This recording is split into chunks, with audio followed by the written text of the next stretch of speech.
Apple's iPhone shipments from India to the U.S. soared 76% in April year-over-year, reaching 3 million units ahead of the iPhone 17 launch.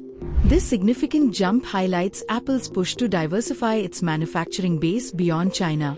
Data from Canalys, now part of Omdia, shows that while Indian exports surged, iPhones shipped from China plunged by about 76% to only 900,000 units in the same period. This shift is largely driven by Apple's attempt to mitigate risks from escalating U.S. China trade tensions. April YoY, Chief Research Manager at Omdia, noted that Apple has been bracing for this type of geopolitical disruption.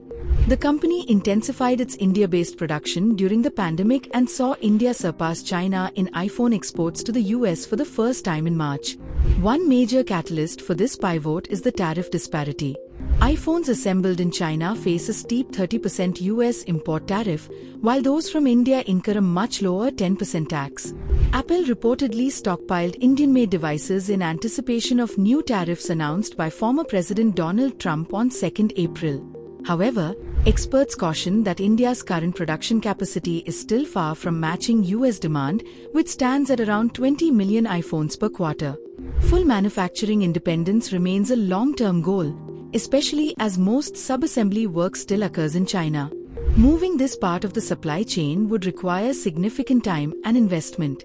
Adding pressure, Trump has warned he could impose a 25% tariff on all iPhones not made in the US, while Beijing is reportedly restricting Indian suppliers' access to high-end equipment and skilled labor. Daniel Newman of Futurum Group pointed out that the export data mainly reflects final assembly, not deeper supply chain shifts, underlining the challenges ahead for Apple's diversification efforts.